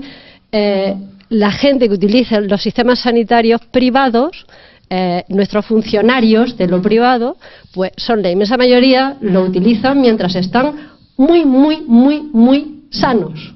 O tienen un colesterol de 230, ¡ay, madre mía! Y tal. Es decir, es un absurdo todo lo que estamos viviendo. ¿Cómo podríamos hacer? Hombre, empezar a cambiar ya los partidos políticos, y que entre sus propuestas, que son paupérrimas en el ámbito de la sanidad, en la última legislatura que tuvimos, en la última posibilidad que tuvimos de votar, yo me leí la parte sanitaria, que fue lo único que determinó mi voto, ya que soy médica, pues no lo determinaron otras cosas, lo determinaron sus programas sanitarios, y de todos son paupérrimos y superficiales. Con lo cual tenemos que votar casi por otros criterios, no sé si por creencias, por valores, etcétera. Entonces hay que empezar a reformar el sistema sanitario funcionarial poco a poco, de forma progresiva. Los pocos o muchos funcionarios que se vayan siendo funcionarios, se vayan metiendo y vayan a mi centro de salud, es decir, a mi consulta de atención primaria, que para nada ha salido aquí la atención primaria, y yo soy médica que me han formado para tratar a pacientes desde la cuna a la tumba y con un alto nivel de profesionalización. Por tanto, tampoco hemos puesto en debate nunca, siempre hablamos de hospitales, etcétera, de la atención primaria. Eso es algo muy ideológico. Un sistema sanitario público solo es sostenible si tiene una atención primaria potente, al menos yo me lo creo. Podemos utilizar muchos datos que no hemos utilizado, ni siquiera hemos utilizado datos para ver los aseguramientos y demás. Es decir, un debate de sanidad pública-privada debería haberse movido con algunos datos, porque si no, estamos opinando como lo que yo estoy haciendo. Yo estoy opinando mínimamente. Bueno, y luego podemos seguir hablando de más cosas. De todas formas, algo de primaria se ha dicho, digo, querías, antes de que llegaras, pero poco. Los dos. Hola, mi nombre es Pedro Prieto, soy inspector médico y quería dirigiros, no sé si a Luis, quizá a Pepe, una curiosidad que tengo. A finales del 2010, si no recuerdo mal, eso que habéis dicho de quién le ponía el cascabel al gato, creo que hubo un decreto en el que todos los funcionarios de nuevo ingreso pasaban a Seguridad Social y se dejaban lo que eran las clases pasivas. Era el final de las clases pasivas. Creo que fue Zapatero el que lo hizo al final de su... Mi pregunta es, cuando hablamos de entidades privadas de sanidad, yo siempre me ha parecido que la palabra privada no era muy correcta, porque gran parte de sus clientes eran del Estado. Entonces, ¿cómo viene a cambiar ese decreto el concepto de la palabra privada, sobre todo en empresas privadas como la que está Luis Carretero? Porque ya dejas de tener todos esos clientes que antes eran regalados. Bien, os doy la palabra en estos dos temas, si alguien quiere... Corrijo rápidamente, tiene razón Muface, pero solo en pensiones, no en atención sanitaria. O sea, los nuevos funcionarios, los funcionarios de nuevo ingreso tienen el sistema general de pensiones, pero se mantienen el estatus de sanidad. Y estoy muy de acuerdo con la compañera de la Cartuja. En un centro, cuando yo trabajaba en Andalucía, era un referente de formación de médicos de familia. Todo lo que has planteado, muy de acuerdo. Bien, lo de sigue Ciudad. Y en relación a los comentarios, no recuerdo a tus comentarios, Carolina, solamente una observación. Esto era un debate hecho en el marco del máster de Economía. Los alumnos del máster están de datos porque empezamos ayer a las 10 de la mañana, terminamos a las 8 de la tarde, a las 8:30, vale, a las 8:30, con una hora para comer. Hoy han tenido 3 horas de José Manuel, 2 horas y media de Luis, con PowerPoint, datos. Y en la página web le he subido documentación sobre el debate PFI, públicas, privadas, indicadores.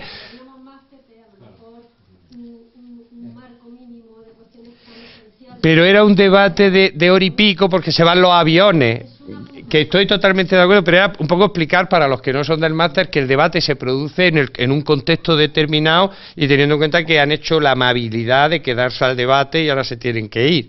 Son restricciones duras. Por otro lado, totalmente de acuerdo con primaria. Toda la evidencia empírica que tenemos, toda avala que una atención primaria fuerte, no sabemos si es suficiente para un sistema nacional público de calidad, pero sí sabemos que es necesario. ¿De acuerdo? Toda la evidencia. Y ahí, totalmente de acuerdo.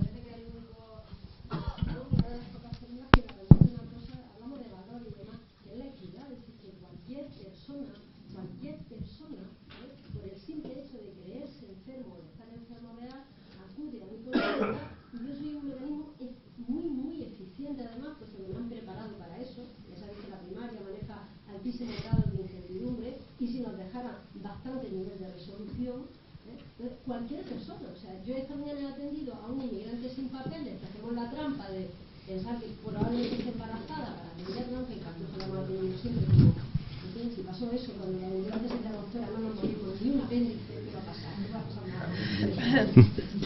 Hasta, bueno, tú ya sabes que además Cartuja es referente de una progresía, ¿no? O sea, ahí, ¿no? Muchos profesores de la Escuela de la Universidad Pública, mi hermana, etcétera, están ahí también en Cartuja, me tienen como referente, es decir, y bueno, eso es una grandeza que tenemos, por eso a lo mejor somos tan mayores de hierba. ¿No? ¿De acuerdo? Luis. Nada, también de acuerdo contigo, Carolina. Yo estudié en el Instituto de la Cartuja, o sea que el barrio me lo conozco a fondo. Y de acuerdo, yo sí, la reflexión esa que hacías de, fíjate que ni en la crisis hemos sido capaces de hacer un debate, yo también la comparto. En la crisis hemos atacado la superficialidad, lo que sobraba, lo que hacía falta para salir del agujero, pero nos ha faltado la reflexión profunda de qué tenemos que cambiar en el sistema para que no vuelva a pasar lo que generó esta crisis de sostenibilidad que hemos vivido. Venga, sí.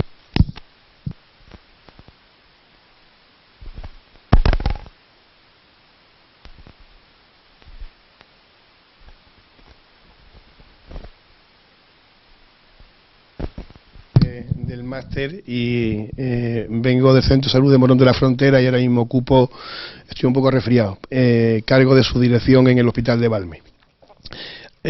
A nivel ideológico, antes de venir a este módulo, yo era partidario por problemas fundamentalmente de tipo ideológico, ¿no? De contestar privatización de la sanidad, no. Ahora mismo soy partidario de la privatización, no, pero por motivos ya no solamente de tipo ideológico.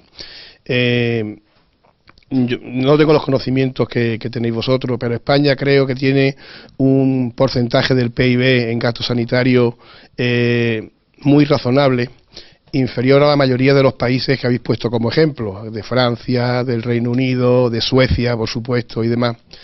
Al mismo tiempo que mantenemos unos resultados de satisfacción de la población importantes y para colmo con unos grandes indicadores de salud en términos de mortalidad y de morbilidad. Si a eso se le añade algún tipo de nuevas fórmulas de gestión, yo a esas nuevas fórmulas de gestión le pediría dos cosas. Que eso que hacemos lo hiciéramos más barato o a un nivel más eficiente, como lo queramos decir, o produjera más nivel de satisfacción en la población, o mejorara los resultados en salud. Pero aunque ayer estuvimos hasta las 8:20 escuchando datos, yo no he escuchado todavía la evaluación de estos nuevos sistemas de salud, qué es lo que han aportado a la situación de España previa a su implantación. Lo que sabemos, que supongo que será la punta del iceberg y además muy sesgado porque no hay estudios serios, es pues que hay que rescatar el hospital tal, que hay que rescatar la resonancia, que aquí hay 1,5 millones de euros de déficit, que hemos tenido que poner 70 millones para que participen otra vez. Los datos a un nivel un poco de no experto es que está saliendo bastante más caro. Y para este viaje quizás no hubiera hecho falta alforja, ¿no? Yo hago la pregunta. Muy bien. Fantástico. ¿Hay alguna? Tengo más, ¿no? Más palabras. Hago de 2 en 2, ¿eh? Tú habías pedido, ¿no? Sí, bueno. Venga, yo te aguanto este. Hola, yo soy Juan Carlos Gómez, yo soy clínico, soy cirujano y además ahora llevo la subdirección médica en Macarena Rocío. Hablábamos sobre la cuestión de la transparencia, de la necesidad de datos para controlar los resultados de todos estos convenios, de todo este tipo de acuerdos. Es cierto que no los hay, pero pregunto, ¿en la pública los hay? Porque yo tampoco soy consciente de que los haya, primero. Y segundo, ¿estableceríamos mecanismos de verdad para controlarlos si los hubiera? Porque si publicamos los datos de los cirujanos que operan mal, y me meto en mi campo, ¿los vamos a decir, señores, ustedes dejen de operar? Bien, os paso la palabra, ¿vale? ¿A quién? Bueno, Creo que lo hemos comentado mucho, esa carencia de evaluación y que es necesaria, y un poco lo que tú decías, es difícil encontrar datos. Si acaso alguna cosa hay por ahí muy poco sólida, pero que alguna cosa nos dice. Si entráis en la web de IASIST, ¿sabéis? IASIST, la empresa esta de análisis de datos, hay una comparación de indicadores en el top 20 de hospitales entre hospitales con nuevas formas de gestión y hospitales con gestión tradicional. Nuevas formas de gestión no significa privatización, significa fundaciones, empresas públicas, consorcios, también concesiones, etcétera. Las diferencias son bastante llamativas y ya os digo que haría falta estudios más profundos, con mejor metodología, viendo los datos, etcétera, pero bueno, evidentemente si queremos saber o si queremos evaluar lo que está pasando, tenemos que tener esa transparencia. Y a lo segundo que tú decías, totalmente de acuerdo. Cataluña ha hecho algún intento de publicar datos, parecía que se hundía el mundo y no ha pasado nada. Madrid, uno más tímido y tampoco ha pasado nada, de publicar mortalidades o de publicar. Yo creo que es muy sano que el paciente que se va a operar sepa dónde se va a operar. Y es muy sano porque además eso a medio plazo va a generar el efecto de que el paciente quiera elegir con quién se opera. No hace falta prohibirle al cirujano que opere, ya se lo va a prohibir el paciente.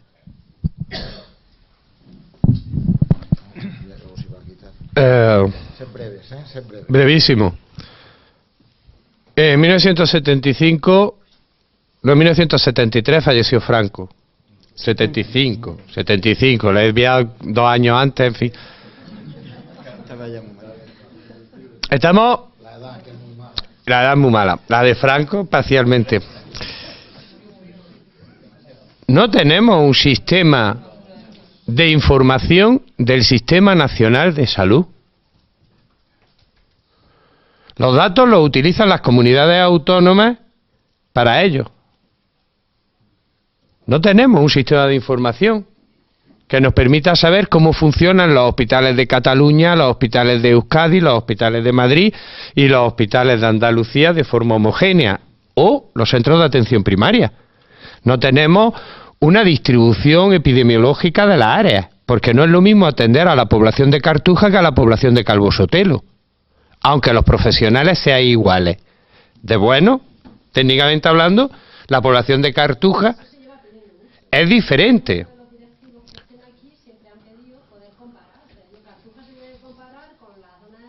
Bueno, o con todas, pero que tú puedas desde tu ordenador, quiero decir, o con todas. No tenemos. ¿Qué es lo que tenemos? Los estudios que tenemos, lo que sí indican es que con independencia de los centros de salud y de los médicos, que hacen una labor loable, si tú vives en un barrio pobre, desestructurado, con tasas de paro altas, etcétera, etcétera, etcétera, te mueres 5, la probabilidad de que te mueras es 5 o 6 años más alta. Entre Barcelona, si vives en la zona noble, donde tenían nuestros príncipes, Pedralbes, perdón, donde tenían nuestros príncipes la casita, el palacete, o en una zona de las afueras, hay una diferencia de 5 años. Y aquí en Granada también. Ya está.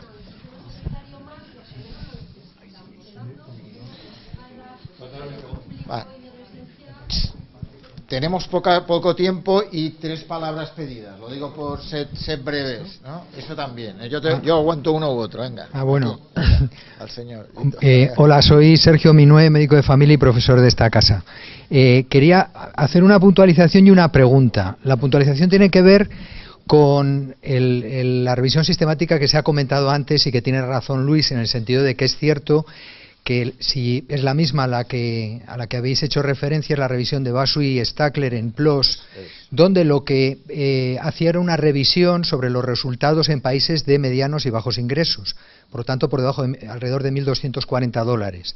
Y sí se demostraba en la revisión sistemática que en esos países el sistema público daba servicios de mejor calidad técnica que lo privado. Entonces es cierto que es muy difícil comparar países de bajos ingresos o de medianos ingresos con los de altos ingresos, pero es curioso que esto solo se utiliza cuando los resultados son de ese tipo, porque hay otro estudio, yo creo que muy conocido por todos, que es el famoso estudio donde comparaban Kaiser Permanente con el NHS en el British Medical Journal, y ahí no se hacía referencia a que los sistemas eran diferentes cuando se decía que la calidad de los servicios de Kaiser Permanente era mejores que los del NHS, cuando realmente era también muy difícil de sacar esa conclusión, ¿no? Entonces yo creo que hay muchas veces que utilizamos la evidencia según nos conviene.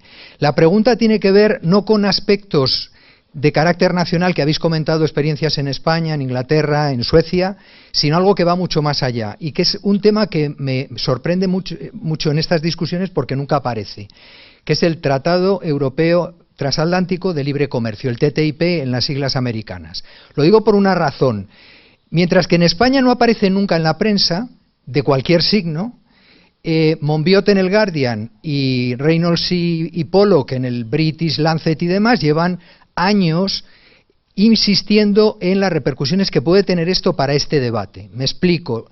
Según lo poco que se conoce, porque es un tratado que es completamente opaco, una entidad aseguradora norteamericana que tiene intereses en participar en una fórmula de concesión administrativa o en una PFI en España, en Inglaterra o en Francia, podría demandar directamente a un Estado si considera que sus intereses como empresa pudieran ser perjudicados por una decisión del gobierno correspondiente.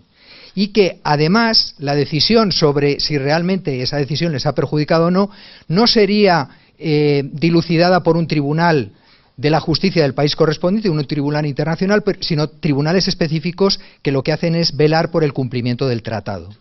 Me llama mucho la atención que tanto Partido Popular como Partido Socialista han estado siempre a favor del Tratado de Libre Comercio Transatlántico y sobre todo que siga existiendo ese ocultamiento de la información.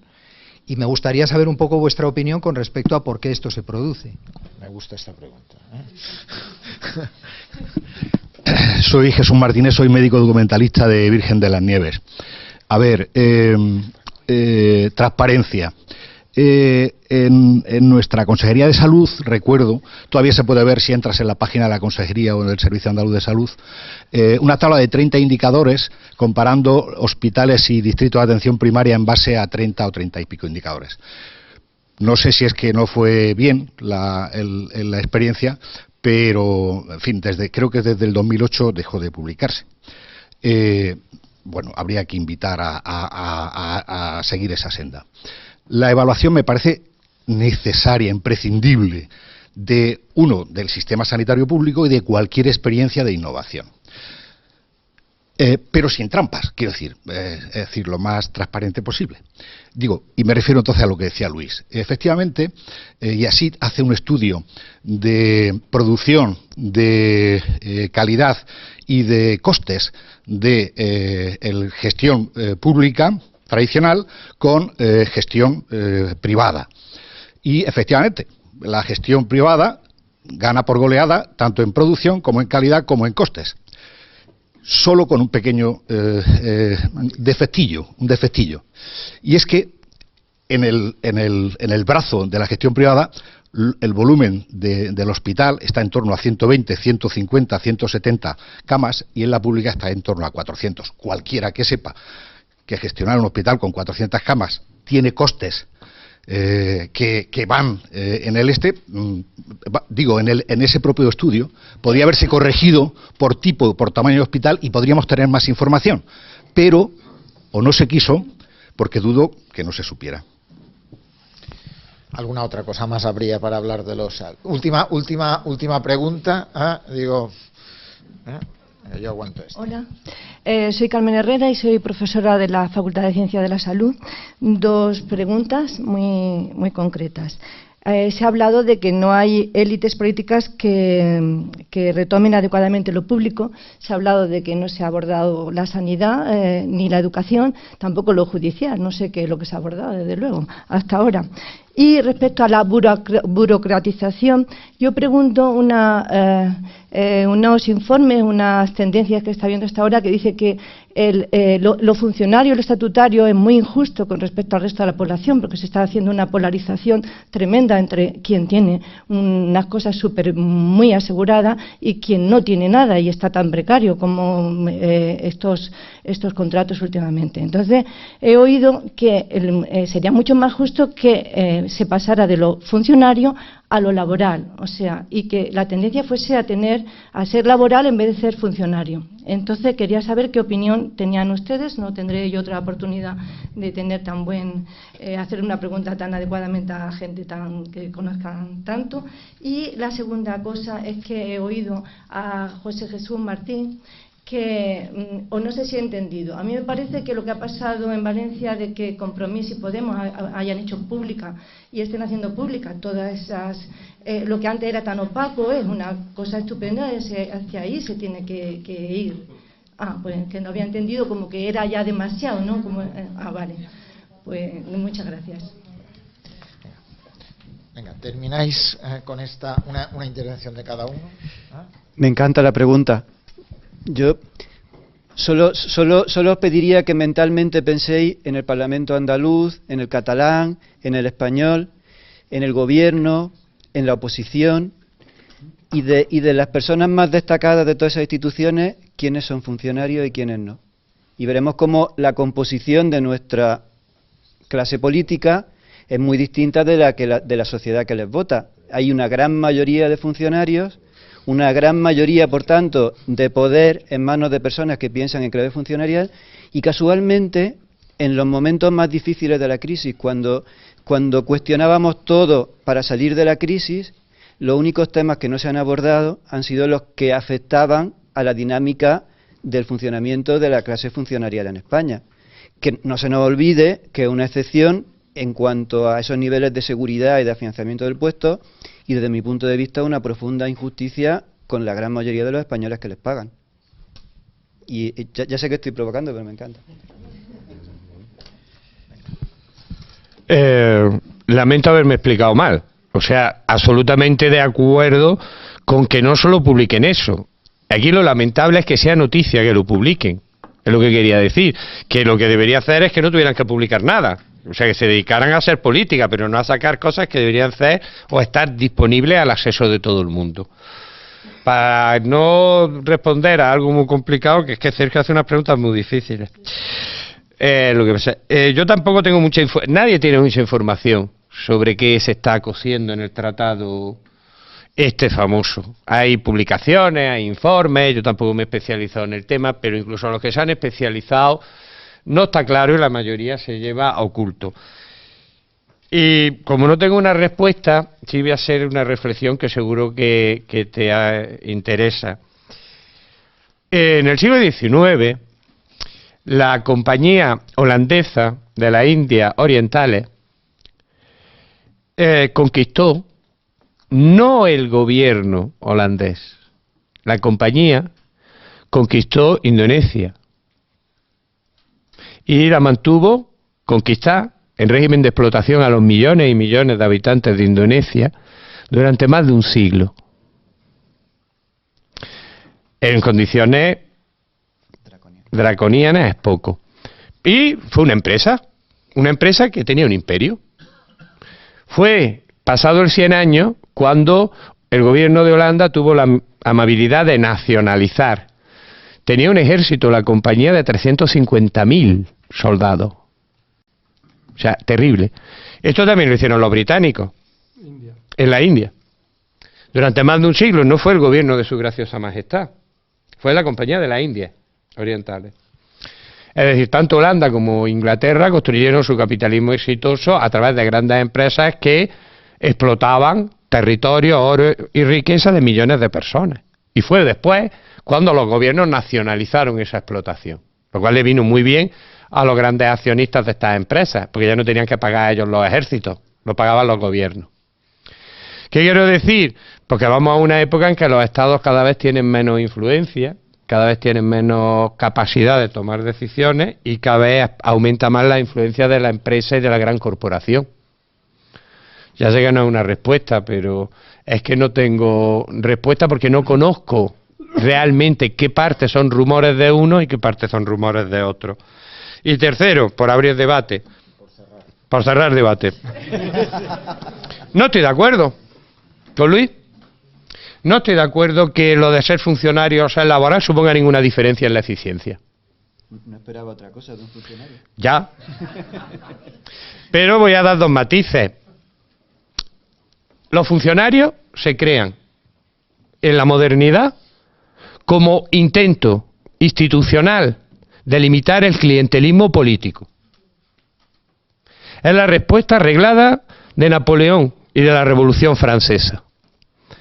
Aquí en España lo incorporamos de forma tardía, cuando nos dimos cuenta que lo que llamaban los trenes de Segovia, en época de Cánovas y Maura, era terrible. Cuando ganaba Cánovas, se iba desde el administrativo al director general a la calle, y entraban del administrativo al director general al gobierno. De tal manera que las clases medias funcionariales, las clases medias urbanas españoles, habían establecido una estrategia para sobrevivir. El marido era de Cánovas, la señora de Maura, el hijo mayor de Cánovas, el otro de Maura. El funcionariado es un mecanismo de cortar eso. Es perverso, pero tiene una enorme ventaja. Yo, al contrario, creo que uno de los grandes problemas que tiene este país es que no ha sabido construir élites profesionales, funcionariales, eficientes y potentes, que le puedan decir al político, mire usted, no, lo firmo. Si no hubiéramos degradado la figura del interventor local, no estaríamos contando por centenares los casos de corrupción en los ayuntamientos. Habría, todo el mundo es susceptible de corrupción, pero sería mucho más limitado. Otra cosa es que tengamos un sistema y un régimen funcionarial decimonónico y que no tengamos que actuarlo hasta el siglo XXI. Termino. Si las universidades se laboralizaran y pasaran a depender de los partidos políticos, ¿cuánto tiempo duraría la libertad de investigar en ciencias sociales? Porque yo digo lo que digo porque nadie me puede despedir. Pero si algún político, algo de lo que yo le dijera, le incomoda, hombre, me lo pensaría. Siempre hay héroes. Pero, hombre, a lo mejor no tengo ya edad para hacerlo. Así que no creo que la solución sea la laboralización. Yo no he dicho laboralización. Pero vamos, que no creo que el problema sería al revés. Tenemos que revalorizar la función de los funcionarios y convertirlos en funciones de élite que le puedan decir a los señores políticos, mire usted, no. O yo no lo firmo. José Manuel, di alguna palabra antes de ir. Menos que las que ha mencionado antes Gabriel, por alusión a Gabriel, gasto sanitario y situación sanitaria. Es lo que el auténtico milagro español es nuestro buen nivel de salud con nuestro tan bajo gasto social al que tú mencionabas. Por responder un comentario a lo de Minue, el interés a tu pregunta sobre el TTIP, Reino Unido y demás. En Reino Unido, la normativa interna del funcionamiento de los servicios, la normativa de competición para obtener contratos es muy rigurosa y les afecta muchísimo más que en España. Es prácticamente un sistema de mercado en Inglaterra, perdón, no Reino Unido. Y por eso tendría cualquier cambio en ese sentido tendría un impacto mayor que aquí. No es que aquí no lo tenga, pero por eso explica un poco la situación de diferencia. Y sobre el tema funcionario laboral, vamos a ver, emulando a Rajoy, este es un vaso. Este es un vaso. Y esto es una botella. El problema es que cuando decimos funcionario, no hay un arquetipo, no estamos decidiendo algo, porque el funcionario sueco no es el español, ni el británico ni el francés. Creo que más que para hablar de funcionalización, laboralización, de buena regulación de la función pública, y coincido con Pepe en eso. Bien, hasta incluso coinciden los tres. Bien, yo quería terminar os diciendo, recomendándoos un artículo de Samin Air que dice que es la privatización del bien común, que os recomiendo porque, aunque es una visión muy sesgada, que seguramente no estará de acuerdo Luis, pero de alguna forma habla y un poco ligado con lo que planteaba Sergio, y es el tema del proceso de privatización generalizado, a veces imparable, en lo que vivimos en estos momentos, que parece que en algunos casos estamos construyendo una nueva sociedad del todo privatizado, y que por tanto marcar, tener una sociedad basada en valores, una sanidad marcada en valores, creo que nos ayuda a marcar líneas rojas por los donde no pasar. Que disfrutéis del día, hoy salís más pronto que a las 8:20, ¿no? Y por tanto, y a los que nos han visto, hasta la siguiente. Venga.